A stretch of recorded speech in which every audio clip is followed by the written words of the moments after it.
بسم اللہ الرحمن الرحیم۔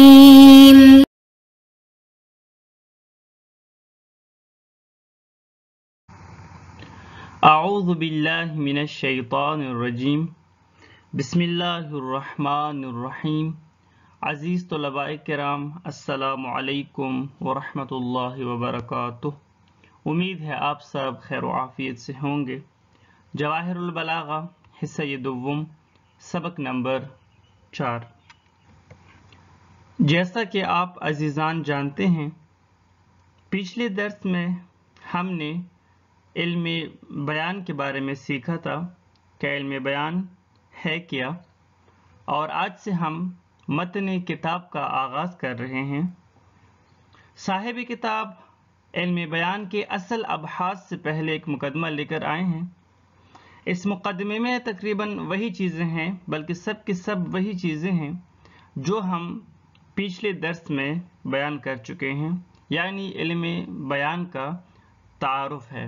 البتہ آپ کی آسانی کے پیش نظر ہم نے علم بیان کے تعارف کے اوپر ایک الگ درس بنایا مکمل اردو میں، تاکہ آپ آسانی سے خود علم بیان کو سمجھ سکیں اور اس کے بعد پھر متن کتاب کی طرف آئیں۔ مقدمے میں صاحب کتاب انہی چیزوں کو لے کر آئے ہیں کہ جو بالعموم ایک علم سے پہلے مقدمتاً لائی جاتی ہیں۔ سب سے پہلے صاحب کتاب لفظ بیان کا لغوی معنی کرتے ہیں۔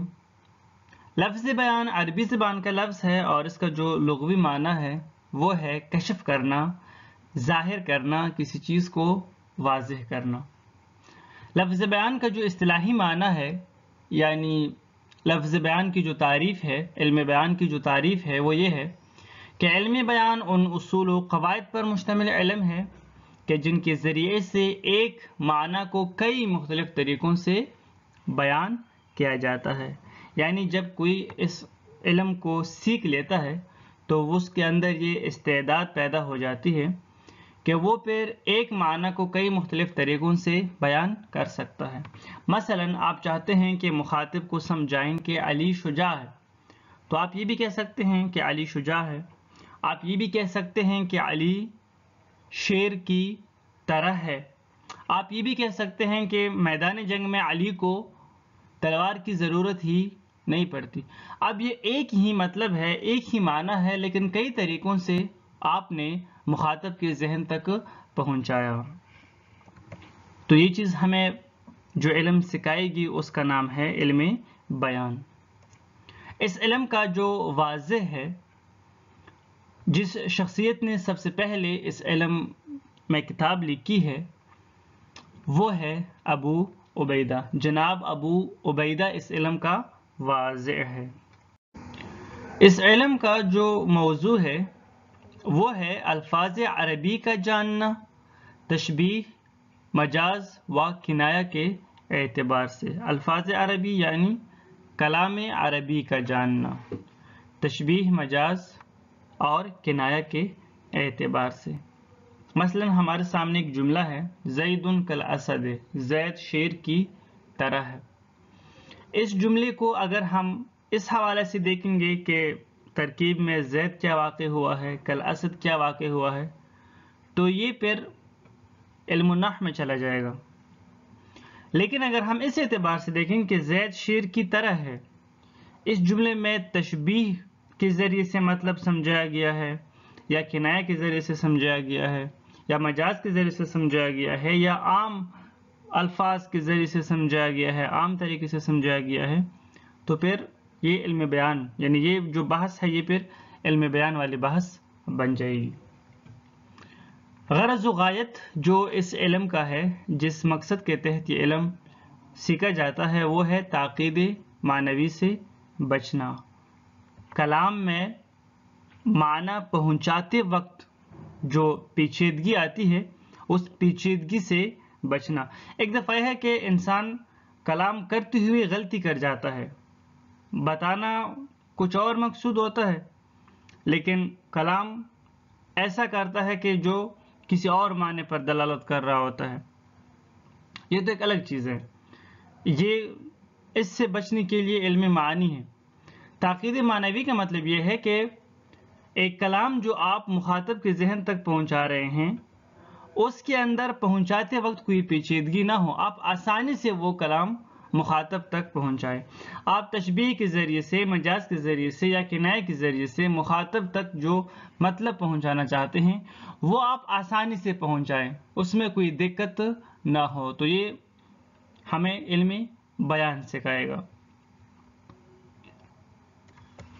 اب ایک اور چیز جو سمجھنا ضروری ہے وہ یہ ہے کہ یہ علم جب ہم سیکھیں گے تو اس کا ہمیں کیا فائدہ ہے۔ ہمیں اس علم کی سیکھنے کا فائدہ یہ ہے کہ ہم قرآن مجید کے اعجاز کو سمجھ سکیں گے، یعنی قرآن مجید کے اعجاز کو سمجھنا۔ اس علم کے فوائد میں سے سب سے اعلیٰ فائدہ یہ ہے کہ ہم اس علم کے ذریعے سے اچھی طرح قرآن مجید کے اعجاز کو سمجھ سکیں گے۔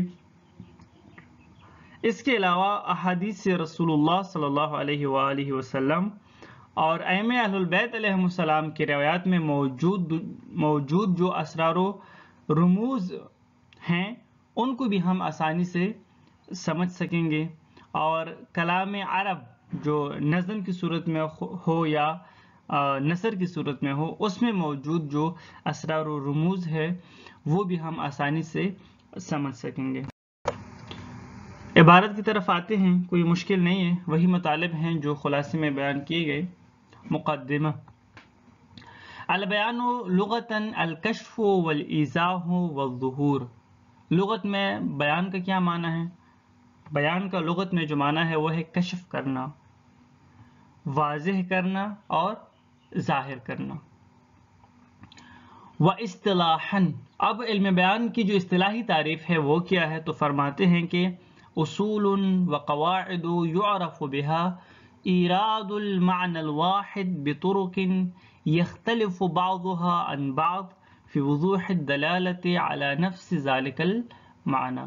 فرماتے ہیں کہ علم بیان ان اصول و قواعد پر مشتمل علم ہے کہ جو ہمیں یہ بتاتے ہیں کہ ایک معنی کو کیسے مختلف طریقوں سے مخاطب کے ذہن تک آپ نے پہنچانا ہے، ایک ہی معنی کو آپ نے کیسے مختلف طریقوں سے بیان کرنا ہے۔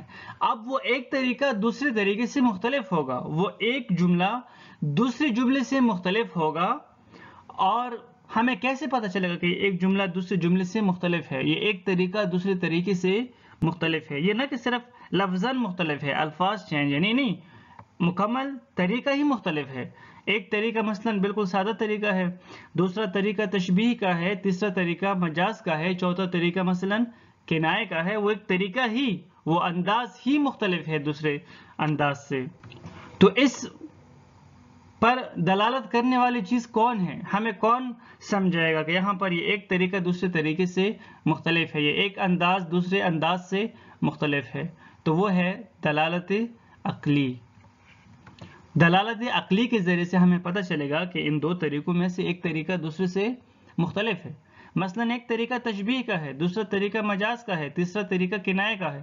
تو عقل ہمیں بتا رہا ہے کہ بھئی یہاں پر جو تشبیہ کے ذریعے سے مطلب پہنچانا ہے یہ الگ طریقہ ہے، مجاز کے ذریعے سے معنی پہنچانا الگ طریقہ ہے، اور کنایہ کے ذریعے سے معنی پہنچانا الگ طریقہ ہے۔ تو یہاں پر یہ جو اختلاف پر دلالت کرنے والی چیز ہے یہ دلالت عقلی ہے، یعنی یہ دلالت عقلی ہے، اور جو دلالت کر رہی ہے اس اختلاف پر وہ عقل ہے۔ فالمعنى الواحد يستطاع أداؤه بطرق مختلفة في وضوح الدلالة عليه، فإنك ترى عليا أمير المؤمنين عليه السلام يزهد في الدنيا بأساليب مختلفة وإليك بعضها۔ یہاں پر صاحب کتاب ایک مثال لے کر آتے ہیں ہمیں سمجھانے کے لیے کہ کیسے ایک معنی کو مختلف طریقوں سے بیان کیا جاتا ہے کہ ان میں سے ایک طریقہ واضح طور پر دوسرے طریقے سے مختلف ہوتا ہے۔ صاحب کتاب مولا علی علیہ السلام کی چند اقوال کو بطور مثال لے کر آتے ہیں کہ مولا علی علیہ السلام نے کیسے مختلف طریقوں سے مختلف الفاظ کے ساتھ اس مطلب کو بیان کیا ہے کہ اے انسان، تیرے لیے دنیا کی رغبت یا دنیا کی طرف جو تیری رغبت ہے یہ اچھی چیز نہیں ہے۔ انسان کو دنیا سے بے رغبت ہونا چاہیے، دنیا کی طرف رغبت رکھنا کوئی اچھی چیز نہیں ہے۔ زہد فی دنیا کو مختلف انداز سے مولا علیہ السلام نے بیان فرمایا ہے کہ دنیا انسان کے لیے کوئی اچھی چیز نہیں ہے، کوئی بہترین چیز نہیں ہے، بلکہ انسان کو دنیا سے دور رہنا چاہیے۔ فَإِنَّهُ علیہ السلام یقول، ایک فرمان زہد فی دنیا کے حوالے سے مولا علیہ السلام کا یہ ہے کہ ان من حوان الدنیا اللہ یعصی الا فیہا ولا ینال ما عنده الا بترکها۔ اللہ کے ہاں دنیا کی پستی کے لیے اتنا کافی ہے کہ اللہ کی نافرمانی فقط دنیا میں ہی کی جاتی ہے، اور جو کچھ اللہ کے پاس ہے انسان اسے نہیں پا سکتا مگر یہ کہ دنیا کو ترک کرے۔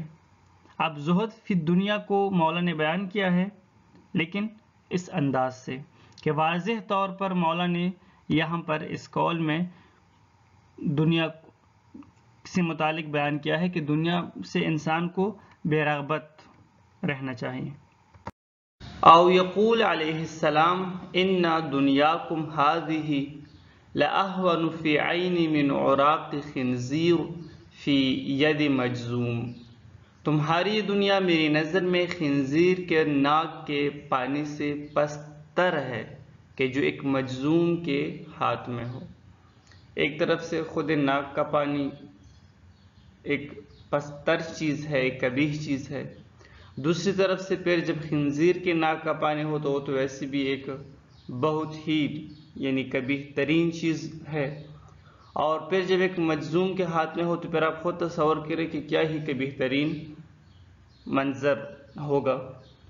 تو مولانا نے کس انداز سے واضح طور پر بیان کیا ہے کہ دنیا سے انسان کو بے رغبت ہونا چاہیے، یہ ایک بہت ہی قبیح ترین چیز ہے۔ او یقول علیہ السلام، یہ اس طرح مولا کا ایک اور فرمان ہے، ان الدنیا کالحیۃ لین مسها قاتل سمها فاعرض عما یعجبک فیہا، دنیا سانپ کی طرح ہے کہ اگر اسے مس کریں گے تو ملائم پائیں گے، لیکن اس میں موجود زہر قتل کر دینے والی ہے۔ دنیا میں موجود جو چیز تجھے تعجب میں ڈالے اس سے اعراض کرو۔ اب دیکھیں پہلے دو طریقوں میں اور اس تیسرے یعنی پہلے دو اقوال میں اور اس تیسرے قول میں فرق ہے۔ پہلے دو اقوال میں واضح طور پر بیان کیا گیا تھا دنیا کی جو مذمت ہے یا دنیا سے جو بے رغبتی ہے اسے واضح طور پر بیان کیا گیا تھا، جبکہ اس میں تشبیہ دی گئی، ان دنیا کالحیہ، تیری دنیا جو ہے یہ سانپ کی طرح ہے۔ اسی طرح او یقول علیہ السلام، مولا کا ایک اور فرمان ہے، ان الدنیا کالغول تغوی من اطاعها وتہلک من اجابها۔ اب یہاں پر پھر مولا نے تشبیہ دی ہے اور تشبیہ کے ذریعے سے دنیا کی حقیقت بھی بیان کی ہے اور ساتھ دنیا سے بے رغبتی پر تاکید بھی فرمائی ہے۔ دنیا ایک دھوکے باز کی طرح ہے، ان دنیا کالغول، دنیا ایک دھوکے باز کی طرح ہے، ایک شعبدہ باز کی طرح ہے، جو اس کی اطاعت کرے گا اس کو دھوکہ دے گا، اور جو اس کی آواز پر لبیک کہتا ہے اس کو ہلاک کر دیتا ہے۔ او یقول علیہ السلام، یہ اس طرح مولا کا ایک اور فرمان ہے، ان الدنیا دار اولها عناء وآخرها فناء فی حلالها حساب وفی حرامها عقاب، من استغنى فیها فتنا ومن افتقر فیها حزن۔ دنیا ایک ایسا گھر ہے کہ جس کی ابتدا رنج اور انتہا فنا ہے، جس کے حلال میں حساب اور حرام میں سزا و عقاب ہے۔ اس دنیا میں اگر کوئی امیر ہے تو فتنوں سے واسطہ، اور اگر کوئی فقیر ہے تو حزن و ملال سے واسطہ۔ اب یہاں پر مولا نے دنیا کی پستی کو اور دنیا سے بے رغبتی پر تاکید کنایتاً کی ہے، واضح الفاظ میں بھی نہیں ہے کہ کہا ہو کہ دنیا سے بے رغبتی اختیار کرو یا دنیا پست ہے، تشبیہ بھی نہیں دی ہے بلکہ کنایتاً مولا نے بیان فرمایا ہے، اور کتنے بہترین انداز میں مولا نے بیان فرمایا ہے۔ اسی طرح ایک اور فرمان ہے مولا کا، او یقول علیہ السلام ان الدنیا ذل الغمام وحلم المنام وفرح الموصول بالغم والاصل المشوب بالسم۔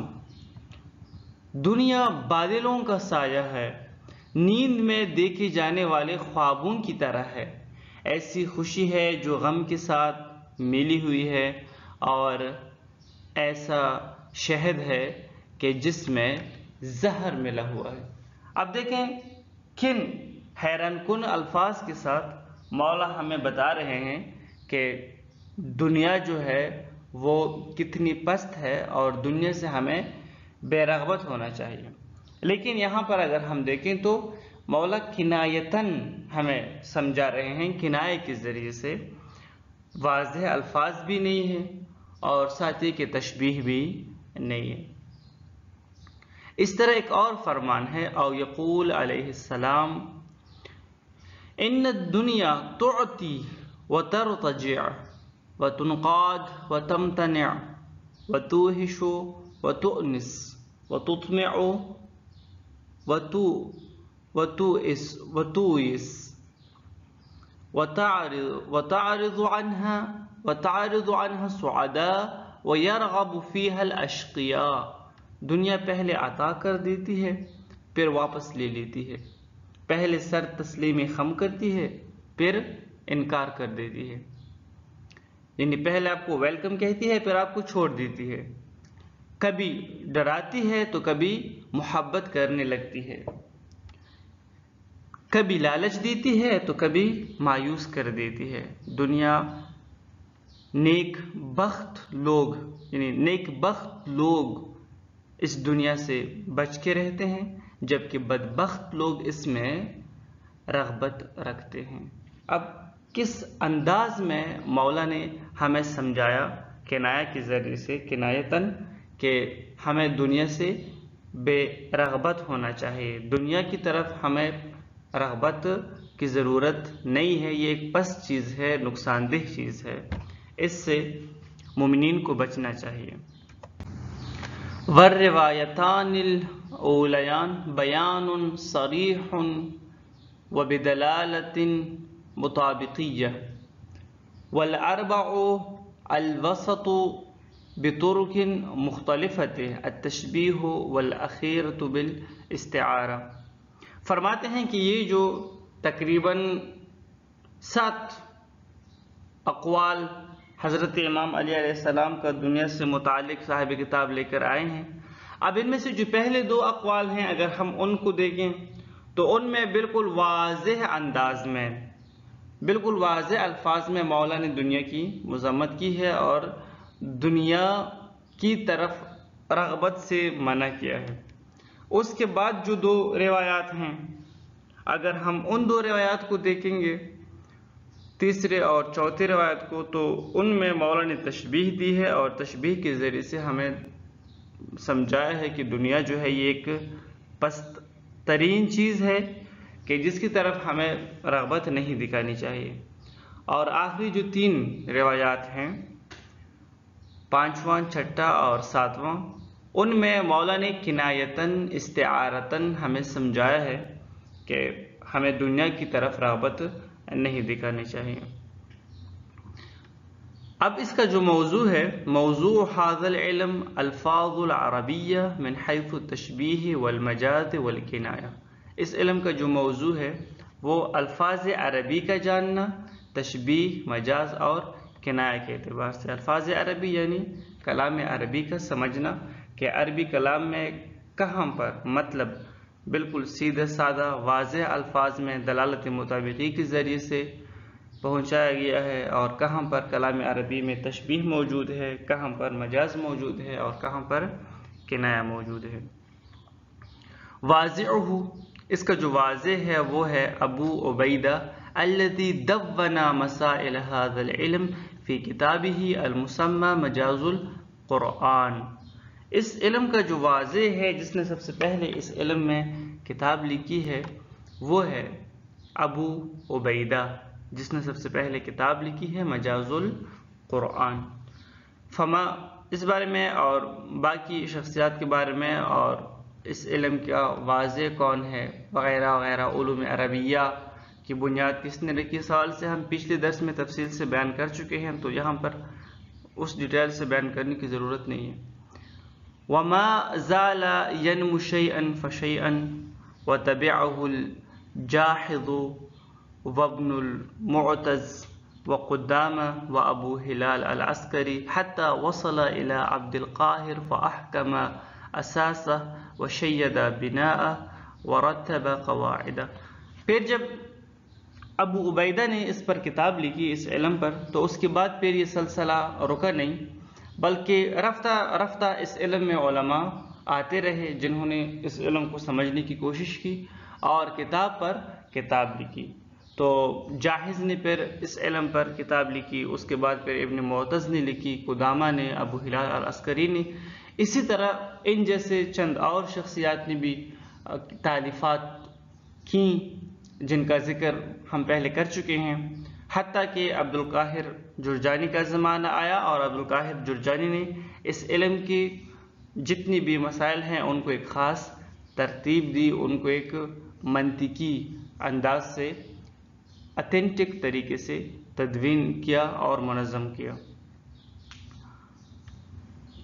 ثمرته الوقوف على اعجاز القرآن الكريم الذي حار الجن والانس في محاكاته وعجزوا عن الاتيان بمثله، ومعرفة أسراره وأسرار كلام النبي صلى الله عليه وآله والأئمة المعصومين عليهم السلام، وكلام العرب منثوره ومنظومه، ومعرفة ما فيه من تفاوت في فنون الفصاحة۔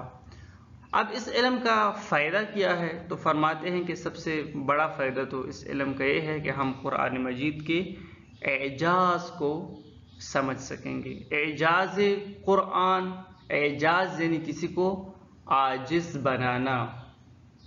جب کوئی آپ کے سامنے کسی بھی معاملے میں عاجز ہو جائے تو یہ کیا ہے؟ اعجاز ہے۔ اب قرآن مجید جو ہے اس کے سامنے تمام مخلوقات عاجز ہیں۔ قرآن نے تمام مخلوقات کو عاجز بنایا ہے، جن و انس کو عاجز بنایا ہے، حیران کر کے رکھ دیا ہے۔ اب کس حوالے سے قرآن مجید نے عاجز بنایا ہے جن و انس کو؟ تو ایک تو علمی حوالے سے عاجز بنایا ہے، اعجاز علمی ہے قرآن مجید کے اندر، جو علم قرآن مجید میں موجود ہے، جو مطالب موجود ہے وہ حیران کن ہے۔ اور ایک قرآن مجید کے اندر اعجاز بلاغی ہے، فصاحت و بلاغت کے اعتبار سے جس انداز سے یہ مطالب پہنچائے گئے ہیں وہ حیران کن ہے۔ اگر ہم قرآن مجید کے اعجاز کو سمجھنا چاہیں تو اس کے لیے خود ایک بہت بڑی زندگی اور غور و فکر کی ضرورت ہے۔ ہم اس چیز کی طرف متوجہ نہیں ہے کیونکہ ہم خود عربی نہیں ہیں، اور ہمیں یعنی وہ فصاحت اور بلاغت، اعجاز، ان چیزوں کا اتنا علم نہیں ہے، تو ہمیں وہ اندازہ نہیں ہو رہا۔ لیکن جب یہ کلام نازل ہو رہی تھی اور آج بھی جو عرب کے فصحاء ہے جب وہ یہ کلام پڑھتے ہیں تو وہ واضح طور پر محسوس کرتے ہیں کہ کلام مخلوق میں اور کلام خدا میں کتنا فرق ہے۔ رسول خدا صلی اللہ علیہ وآلہ وسلم کے دور میں جو پائے کے فصحاء تھے، جب انہوں نے قرآن مجید کا کلام سنا تو واضح طور پر بیان کیا کہ یہ کوئی عام کلام نہیں ہے۔ مثلا بہت سے حوالوں سے قرآن مجید میں اعجاز موجود ہے، الفاظ جس طریقے سے مطالب کو بیان کیا گیا ہے بہت حیران کن ہے۔ مثلا آپ دیکھیں گے کہ قرآن مجید میں لفظ لب مفرد نہیں آیا، کہیں پر بھی نہیں آیا، البتہ اس لفظ کا جمع آیا ہے، الباب آیا ہے۔ جہاں پر بھی عقل کے لیے مفرد لفظ استعمال کرنے کی ضرورت پیش آئی ہے تو لفظ عقل کا استعمال کیا ہے قرآن نے، لفظ لب کا استعمال نہیں کیا۔ ابھی خود اپنی جگہ پر ایک حیران کن بات ہے۔ اسی طرح اور بہت سارے حوالوں سے قرآن مجید میں اعجاز موجود ہے۔ اس کلام کو جب آپ پڑھیں گے تو بعض دفعہ آپ دیکھیں گے کہ نہ تو شعر سے بھی مشابہت رکھتا ہے، لیکن شعر بھی نہیں ہے، اور عام بالکل جو نثر ہے وہ بھی نہیں ہے، بلکہ سجا کی ایک صورت ہے جو خود اپنی جگہ پر بہت ہی خوبصورت ہے۔ اسی طرح اس کے اندر جو اسرار ہیں، جو اسرار و رموز پائے جاتے ہیں قرآن مجید میں، انہیں سمجھنے کے لیے بھی لازمی ہے کہ ہم علم بیان کو سیکھیں۔ ہم دیکھتے ہیں کہ قرآن مجید نے ایک ہی مطلب کو کئی طریقوں سے پہنچایا ہے، ایک ہی مطلب کو کبھی تشبیہ کے ذریعے سے، کبھی مثلا کنایہ کے ذریعے سے، کبھی مجاز کے ذریعے سے، کبھی بالکل واضح الفاظ میں۔ تو ان چیزوں کے سمجھنے کی ضرورت ہے۔ اسی طرح رسول خدا صلی اللہ علیہ وآلہ وسلم کے جو افصح العرب ہیں ان کا کلام سمجھنا، اور ائمہ معصومین علیہ السلام سے مروی روایات اور خطبات کو سمجھنا، اسی طرح کلام عرب کو سمجھنا، خواہ وہ منثور ہے یا منظوم ہے، اور جو کچھ اس میں موجود ہیں، جو فنون یعنی فنون بلاغت جو اس کلام کے اندر موجود ہیں، ان کا سمجھنا اور ان کے پیچ و خم سے آشنائی کے لیے ضروری ہے کہ ہم علم بیان سیکھیں۔ والسلام علیکم ورحمۃ اللہ وبرکاتہ۔